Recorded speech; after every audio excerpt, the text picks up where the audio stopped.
Oo. Hawak namin yung bawat ano. Papalaman ko meron ka na.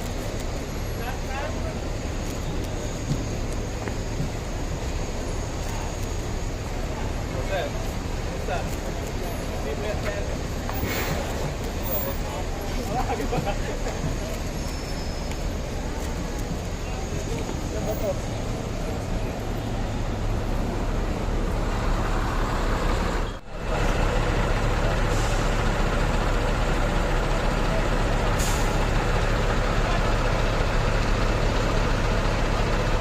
Yung nakausap namin kahapon sa isang bansa pala, yung isang na-turnover natin na wanted person sa kanila, umaabot sa 900 billion pesos ang kanyang nakulimbat o na money launderer doon sa kanilang office.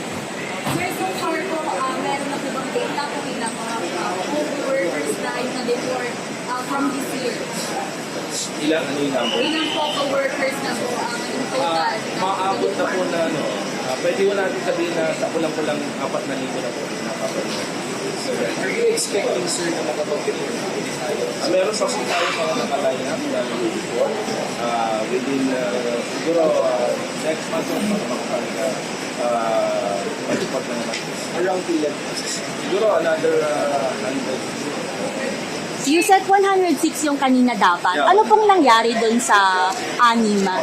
Minsan kasi nagkakaroon ng mga problema like nag-total number sila mga aso pala, yung iba, ano yung pangalan, no? So, kasi ang nagiging problema natin sa mga foreign natin, especially sa mga normal sa kanila yung gumagamit ng tatlong pangalan. Chinese name, Filipino name, and then doon kami nagkakagulo. Ano ba dapat yung gagamit nila?